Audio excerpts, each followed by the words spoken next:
ओम श्री गणेशाय नमः। स्वागत है आप लोगों का। मैं डॉक्टर आशुतोष द्विवेदी। आज हम लोग ऐसे दिव्य मंदिर के दर्शन करने के लिए आए हैं जिसके लिए लोग बरसों बरस कामना करते हैं। ये उत्तराखंड के पौड़ी गढ़वाल में पैठानी स्थित जगह में है। पैठानी जो गांव है वो माना जाता है कि राहु जी के नाम से जाना जाता है। राहु जी का गोत्र पैठ था, उसी से पैठानी बना। लेकिन इसके बारे में कई कथाएं हैं, कई कथाएं यहां पर चलती हैं। आज चूंकि हम लोग भारत में केवल और केवल एकमात्र स्थान है जहां पर राहु जी के मंदिर के रूप में इसे स्वीकार किया जाता है। वैसे इसे इंद्रेश्वर महाराज के बारे में भी स्वीकार किया जाता है, इंद्रेश्वर शिवालय के बारे में भी स्वीकार किया जाता है, लेकिन इसकी कई कथाएं चलती हैं। ये बहुत ही प्राचीन मंदिर है। इस प्राचीन मंदिर में इसका इतिहास क्या है, इसकी जानकारी लिखित तौर पर उपलब्ध नहीं है। मौखिक रूप से यहां के जो निवासी हैं वो अलग अलग तरीके की कथाएं बताते हैं, लेकिन निस्संदेह ये मंदिर बहुत ही प्राचीन है। और ये कब बना? कुछ लोग इसे पांडव कालीन बताते हैं तो कुछ लोग इसे बाद के समय का बताते हैं, लेकिन देखने के पश्चात आपको स्वयं समझ में आ जाएगा कि ये कितना प्राचीन है। यहां थोड़ी देर रुक के हम लोग थोड़ा सा राहु महाराज के बारे में समझ लेते हैं कि हमारे ज्योतिष शास्त्र में राहु महाराज को एक दैत्य के रूप में स्वीकार किया गया है, लेकिन वो आज के कलियुग के बड़े चमत्कारी देवता हैं। ये जो आज की चीजें हैं, इंटरनेट है, मूवी है, टेलीविजन है, इन सब पर एकाधिकार है राहु महाराज का। और राहु महाराज को हमारे प्राचीन ऋषियों मुनियों ने क्यों खराब स्थान दिया या क्यों उनके बारे में उतना अच्छा नहीं कहा, उसका मुख्य कारण यह है कि ये जो हमारी ज्योतिष विद्या है ये आध्यात्म की तरफ व्यक्ति को ले जाती है और व्यक्ति के आध्यात्मिक उन्नति की बात करती है। लेकिन राहु महाराज क्या करते हैं? राहु महाराज सांसारिक सुखों को प्रदान करने वाले हैं, सांसारिक सुखों को देते हैं। इस कारण से हमारे ज्योतिष में या हमारे पुराने ग्रंथों में उनके बारे में उतना अच्छा नहीं लिखा गया है। लेकिन आज की डेट में यदि किसी को पॉलिटिक्स में सफल होना है तब भी उसे 10th हाउस का राहु चाहिए ही होता है, और यदि उसे अन्य जगह पॉपुलैरिटी पानी है तो राहु का योगदान बहुत आवश्यक है।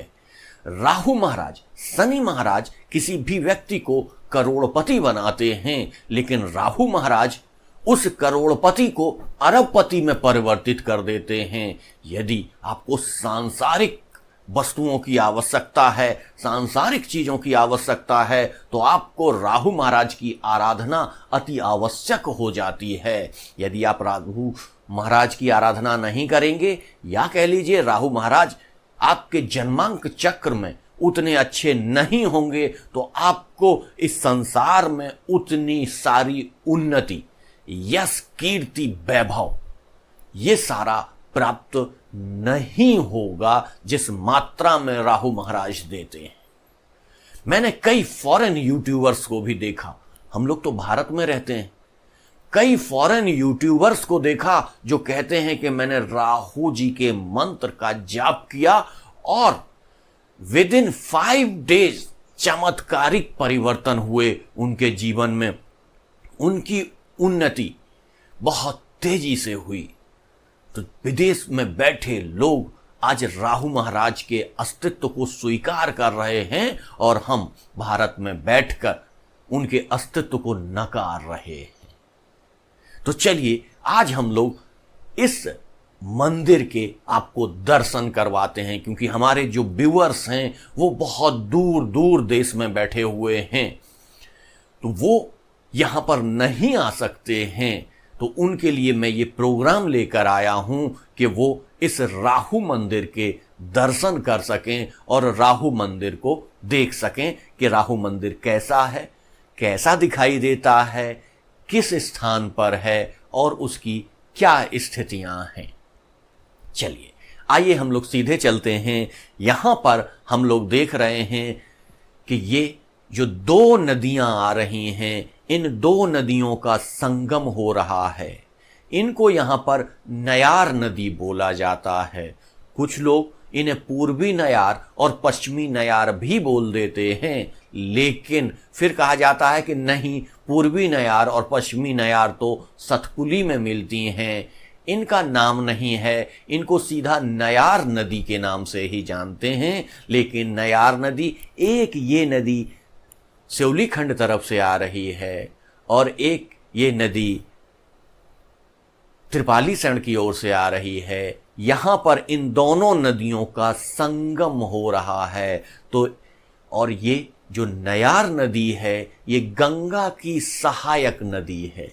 यहां से नीचे जाने के पश्चात इसका मिलन गंगा नदी में हो जाता है। तो मान लीजिए कि यहां इस क्षेत्र की ये गंगा है, पवन ऐसी यहां पर है कि जिसके लिए लोग तरस जाते हैं। दिल्ली में जहां लोग ऑक्सीजन लेने के लिए ऑक्सीजन पार्लर्स पर जाते हैं, लेकिन यहां ऑक्सीजन की भरपूर मात्रा है।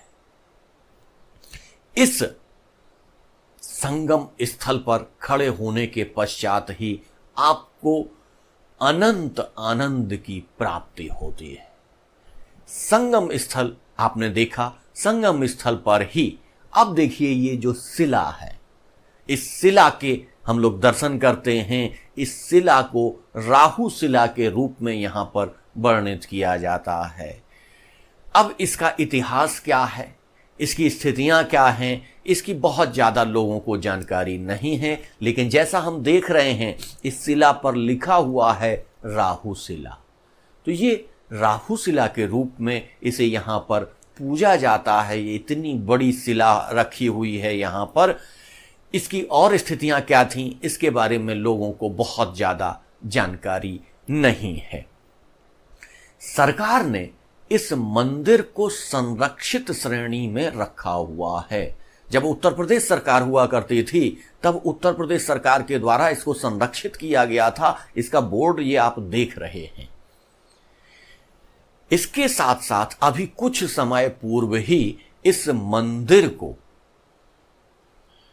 बद्रीनाथ केदारनाथ मंदिर समिति के मंदिर श्रृंखलाओं के मंदिर में भी सम्मिलित कर लिया गया है। तो आप देखिए, देवभूमि में यदि सबसे महत्वपूर्ण चीज है तो बद्रीनाथ केदारनाथ की वो मंदिर समिति है, और उस मंदिर समिति में भी इसको सम्मिलित कर लिया गया है। तो इसकी प्राचीनता और इसके महत्व को आप स्वयं ही समझ सकते हैं। अब चलिए हम लोग अंदर चलते हैं, मंदिर की तरफ चलते हैं, मंदिर को देखते हैं। ये जो पूरा का पूरा मंदिर है, ये मंदिर केदार शैली पर बना हुआ है। केदार शैली, जैसे आप जानते हैं कि भगवान केदारनाथ का जो मंदिर है उसमें एक गर्भगृह है। गर्भगृह के बाहर नंदी महाराज को बिठाया गया है। इस मंदिर में भी यही है कि एक गर्भगृह है, गर्भगृह के बाद बाहर नंदी महाराज को बिठाया गया है। तो हम लोग सीधे चलते हैं इस मंदिर को देखते हुए। आप देखिए ये मंदिर कितना सुंदर है और कितना प्राचीन है। पत्थरों से इसको बनाया गया है, इसमें सीमेंट नहीं लगाया गया है, बगैर सीमेंट के ये बना हुआ है। और सोचिए इस दुर्गम और अति पिछड़े इलाके में ये कैसे बना होगा, कब बना होगा, क्या स्थितियां रही होंगी, कैसे पत्थर लाए गए होंगे और वो कौन लोग रहे होंगे जिन्होंने इसको बनाया। चलिए इसको हम लोग देख लेते हैं कि चूंकि ये शिव जी का मंदिर है। अभी आप कहेंगे कि अभी आप कह रहे थे राहु जी का मंदिर है। जी हां, ये राहु जी का ही मंदिर है, लेकिन राहु जी की कथा जैसे आप लोग जानते होंगे कि राहु जी ने अमृत पान कर लिया था तो वो अब देवताओं की श्रेणी में हैं, लेकिन उसी समय सूर्य और चंद्रमा के इशारे पर भगवान विष्णु ने अपने सुदर्शन चक्र से उनका मस्तक अलग कर दिया था। क्योंकि राहु महाराज परम वीर थे, तब उनका प्रयोग समुद्र मंथन में किया गया था और राहु महाराज शिव जी के अनन्य भक्त थे। राहु महाराज को जब ये लगा कि भगवान शिव ने अपने सर पर चंद्रमा को धारण किया हुआ है और चंद्रमा हमारे सबसे बड़े शत्रु हैं, इस शत्रु को हमारे भगवान ने, हमारे आराध्य ने सर पर धारण किया हुआ है, तो राहु महाराज ने इस पर अपनी नाराजगी अपने आराध्य से जाहिर की कि भगवान हम आपके इतने बड़े भक्त हैं, लेकिन फिर भी आपने हमारे दुश्मन को अपने सर पर धारण किया हुआ है, इसको आप नीचे उतारिए। ये हमारा दुश्मन है, हम इससे बदला लेंगे। तो भगवान भोले उन्होंने कहा नहीं, ऐसा नहीं हो सकता है, हमारे लिए सभी लोग बराबर हैं और यदि हमने उनको अपने सर पर धारण किया हुआ है तो आप भी आइए। और भगवान शिव ने राहु महाराज को अपने गले में धारण कर लिया।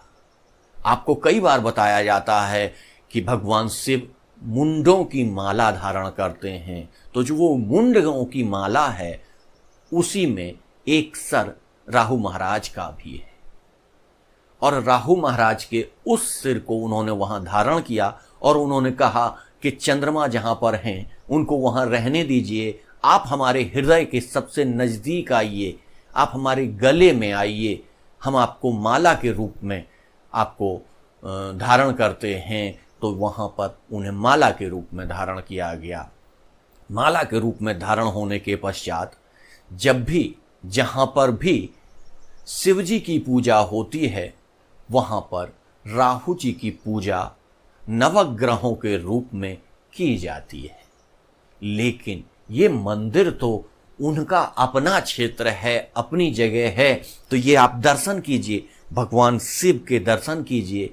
और भगवान शिव के साथ ये भगवान की ज्योति है जो 24 घंटे 12 महीने लगातार जलती रहती है।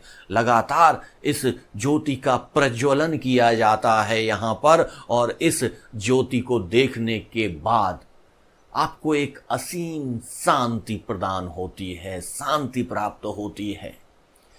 राहु महाराज से जो लोग परेशान होते हैं वो यहाँ पर आते हैं, उनकी पूजा करते हैं, उनको प्रसन्न करते हैं, उनकी आराधना करते हैं और महान से महान लाभ प्रदान करते हैं। उत्तराखंड के लगभग समस्त राजनेताओं को यहाँ पर पूजा करते हुए मैंने देखा है। कई बार यहाँ पर विदेशी लोगों को भी मैंने पूजा करते हुए देखा है। लेकिन एक दो बार ऐसा भी है कि छोटे छोटे फिल्म स्टार जो बॉलीवुड फिल्म स्टार हैं उनको भी मैंने यहां पूजा करते हुए देखा है। तो सोचिए, मुंबई बॉलीवुड तक इस मंदिर की पहुंच है, लोग वहां से चलकर इस मंदिर में पूजा करवाने आते हैं, अपनी मनोकामना मांगने आते हैं, अपनी मन्नत मांगने आते हैं। ऐसा चमत्कारिक मंदिर है ये।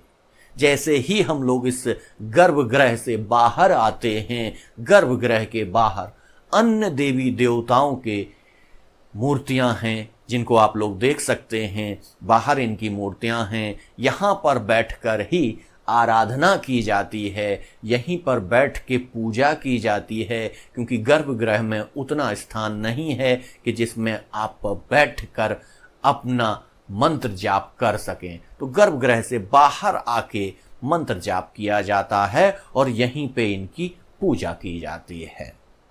आइए अब हम लोग बाहर की ओर चलते हैं, बाहर की तरफ देखते हैं और अब आपको बता दें, सामने ये जो मंदिर के ही कुछ कमरे बने हुए हैं, जो साधक आते हैं यदि वो यहाँ रुकना चाहते हैं तो वो रुक सकते हैं इन कमरों में। ये कमरा माई जी का है जो इस मंदिर की देखभाल करती हैं। उसके बगल में ये कमरा है एक, इस कमरे में लोग आते हैं, रुकने की भी व्यवस्था होती है। अभी यहाँ पर राम कथा हुई थी तो राम कथा में जो प्रवचन करता थे, जो महाराज थे, उनके भी रुकने की यहाँ व्यवस्था हुई थी। इन सारी स्थितियों में ये देखिए बोर्ड, आप देखिए इसमें साफ लिखा गया है मंदिर समिति की ओर से कि आप इस तरीके के दान नहीं कर सकते हैं, क्योंकि कुछ लोगों ने यहाँ पर भ्रांति फैला दी कि चूंकि यहाँ पर शनि और राहु के दान होते हैं, इस वजह से आसपास में विपत्ति आ जाती है। तो लोगों को लगा लोग यहाँ पर बहुत भोले हैं, बहुत अच्छे हैं, तो कभी कभी वो भ्रमित भी हो जाते हैं। लेकिन ये यहाँ लोगों को और आप लोगों को समझ लेना चाहिए कि राहु जी का ये जो क्षेत्र है, राहु जी उसके देवता हैं और इस क्षेत्र के संरक्षक हैं। संरक्षक होने के नाते वो यहाँ के पालनहार हैं, पालनकर्ता हैं। और ऐसी स्थितियों में यहाँ पर कई छोटे छोटे और बहुत महान मंदिर हैं। जैसे यहाँ से कुछ दूरी पर चलने पर श्रृंगी ऋषि आश्रम है, यहाँ पर कुछ दूरी चलने पर तारा कुंड नामक जगह है जहाँ पर माँ तारा ने तपस्या की थी। बहुत ही सुंदर और देखने लायक स्थान है। लेकिन चूंकि अभी वहाँ सड़क नहीं बनी हुई है, पैदल यात्रा करनी पड़ती है, इसलिए वो कठिन हैं और दुर्गम और कठिन होने के कारण ही लोगों की पहुंच से दूर हैं। लेकिन अति सुरम्य और ज्ञानवर्धक चीजें यहाँ पर आपको देखने को मिलती हैं। यहाँ से जैसे ही हम लोग नदी की ओर बढ़ते हैं, यहाँ के लोकल लोगों ने, यहाँ के विद्वान लोगों ने इन 3 और मंदिरों का निर्माण करवा दिया है। इसमें पहला मंदिर ये है, ये देवी जी का मंदिर है। दूसरा मंदिर हनुमान जी का है और तीसरा मंदिर राम दरबार का है। ये इसका निर्माण हमारे सामने ही हुआ है और हमने इसका निर्माण होते हुए देखा है। लेकिन ये जो प्राचीन मंदिर है, इसकी महिमा अपरंपार है।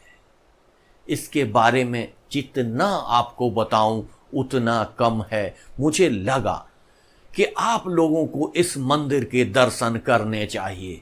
यदि आप उपस्थित होकर दर्शन नहीं कर सकते हैं तो आप हमारे चैनल के माध्यम से ही राहु महाराज के दर्शन करके उनका आशीर्वाद प्राप्त कर सकते हैं। क्योंकि ये जो इंटरनेट है, ये जो टीवी है, ये जो मोबाइल है, इन सब के देवता राहु महाराज ही हैं।